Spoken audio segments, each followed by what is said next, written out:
casa, né? O melhor é que seja o presidente da casa. Ah, então, ok. Obrigado, doutor Rodrigo Terra. Eu fico só, a gente está encerrando, mas só sobre o tema também tratado aqui, sobre a possibilidade da relação das explosões. No final das contas, a gente tem que ter esse debate público feito de forma mais transparente e as empresas, as concessionárias, precisam entender qual é o seu papel, né? Qual é o seu papel, o caráter não privado, mas o caráter público que tem nesse debate. E, óbvio, eu lamento muito eles não terem vindo, a gente está debatendo aqui uma possibilidade, inclusive, de uma PEC, onde fique mais claro a obrigatoriedade da presença dessas concessionárias nas audiências públicas, porque, afinal de contas, eu não estou tratando aqui do mundo privado, eu estou tratando de uma concessão, eu estou tratando de um interesse público, e muitas vezes de dinheiro público, né? Enfim, nós vamos amadurecer isso. Doutor Luiz, consenso. Bom, deixa eu falei muito pouco no início, que eu queria me ater só à questão do coisa, esperando que a SEG estivesse aqui presente, a concessionária, né? Eu não quis, eu vou esperar as perguntas, mas já que ela não veio, infelizmente, vai dizer o seguinte, a SEG está escondida, né? Na realidade, ela está escondida por conta da questão, mesmo a questão do bueiro. Por que ela tirou o corpo fora e, como o doutor Rodrigo Terra colocou, eu, com 35 anos, sou engenheiro eletricista, já vi várias explosões por conta de curto-circuito, como o deputado Luiz Paulo colocou. Daquele tipo, nunca. Ele levantou por, sei lá, 4 metros um bueiro de 2,5 toneladas, arrancando de uma base de concreto. Eu nunca vi. Não posso afirmar que se é gás da SEG, se é gás proveniente da questão de esgoto, alguma coisa houve, tanto é porque o transformador lá ele é todo blindado, ele só fez um caroço, porque ele não tem nem parafuso, aquele transformador, né? Então, o que está acontecendo hoje? Hoje, as concessionárias não vêm à audiência, nenhuma delas, e às vezes são premiadas. Vou dar o exemplo, o deputado Luiz Paulo conhece muito bem a questão de transporte hoje, quando a primeira coisa para se prorrogar um contrato de concessão, que foi o caso da Supervia, por exemplo, é questão de, vou fazer investimento agora, e ninguém ainda leva em conta a qualidade de serviço prestado ao longo desses 15 anos que ela teve à frente. Isso é que é lamentável. Aconteceu agora a questão no Engenhão, em que 2 apagões estiveram lá, o segundo eles reconheceram foi culpa do Engenhão, no primeiro foi culpa da Light, e nós, pesquisando junto à Light, descobrimos que não foi Light, eles têm 2 circuitos. O bairro todo estava apagado, mas eles têm 2 circuitos independentes, e não permitiram que o CREA entrasse, e o procurador, o Pedro Rubim, que tem o convênio com a gente, deu um prazo de 5 dias para receber o CREA, senão interditava o estádio. Então, amanhã vai ter a vistoria. Então, as pessoas se escondem e não vêm para o debate, e ninguém quer assumir a sua responsabilidade. Temos problema sim. E, nesse ponto, não querendo defender a Light aqui, pelo menos ela foi correta. Ela abriu os bueiros dela, mostrou os bueiros que estavam com problemas, e em momento algum ela escondeu, e mostrou os reformados. E é isso que tem que ser. Qualquer concessionária de serviço público, ela tem a obrigação de ser transparente e mostrar os seus defeitos, para que possam ser corrigidos, e não se esconder. Quando todo mundo falou, estourou um bueiro da Light, botou a Light à frente e saiu fora. Eu não estou afirmando que seja isso, que tenha sido uma explosão, como o deputado Luiz Paulo colocou aí, que ninguém pode afirmar, como o doutor Rodrigo Terra também colocou, que tenha sido um problema de gás. Mas já houve vazamento de gás dentro de alguns bueiros, que tem lá o seu detector de gás. Pode ter ocorrido também. Não é dizer, nós não temos culpa. E outra coisa, que aí é uma questão também grave. Quando qualquer agência aplica uma multa numa concessionária, no caso da Supervia, a Supervia, em vez de pagar, por exemplo, uma multa, dá a ela o direito de usar esse valor que devia pagar em multa e investimento nela mesma. Como se uma multa de carro nosso, que a gente ultrapassou um sinal, a gente pudesse, em vez de pagar a multa, comprar pneu novo para o nosso carro. Infelizmente, a gente tinha que ter uma lei aqui que concessionário de serviço público fosse obrigado a atender uma convocação numa casa dessa. Claro. Assim como o CREA não pode chamar nenhum nenhum trabalhador da SEG, mas pode convocar, se for engenheiro ou técnico, ela é obrigada a comparecer. E não é possível uma casa dessa, que já convocou várias vezes, e as pessoas simplesmente mandam um documento, né, muito delicado e não vêm.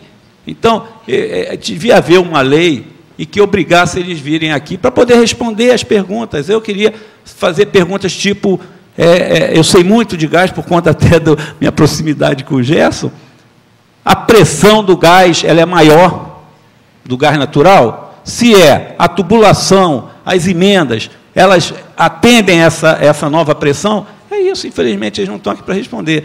Desculpe eu ter pedido para falar, porque eu estava esperando alguém da concessionária, mas eles não estavam aqui. Obrigado, deputado. Obrigado, doutor Luiz. Deputado Luiz Paulo. Antes de começar a audiência pública, suscitado pelo deputado Marcelo Freixo, a gente conversava um pouco sobre essa questão de convocação das concessionárias. Esse tema já foi até também abordado em plenário por um projeto do deputado Gilberto Palmares. As concessionárias se intitulam entes privados e, com o Poder Legislativo, tem a obrigação legal de fiscalizar o Poder Executivo, eles se consideram à margem dessa obrigação.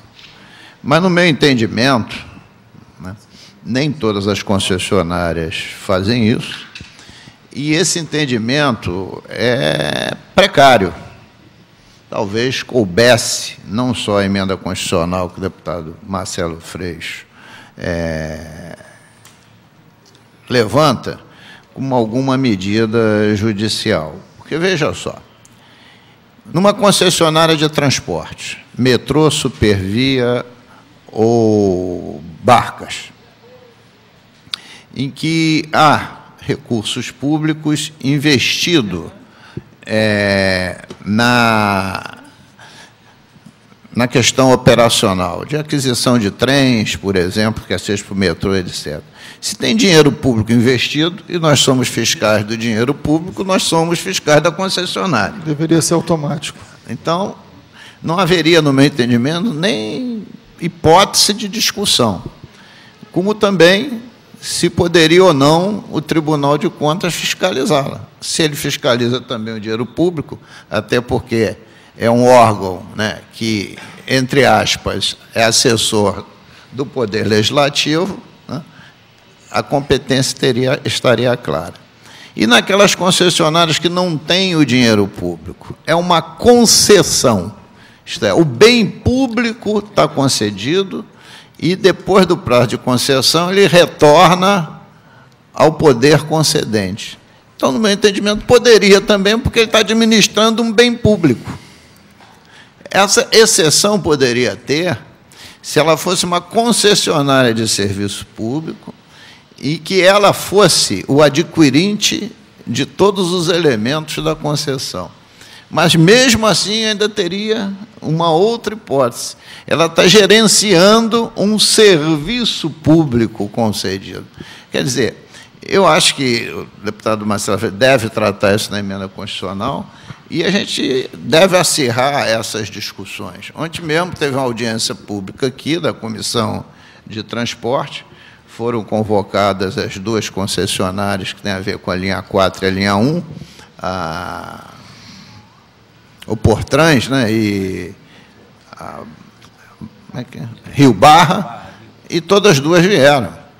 Nenhuma das duas se recusou a vir. Quer dizer, então, também tem muito o comportamento da concessionária que se furta, se esconde, etc.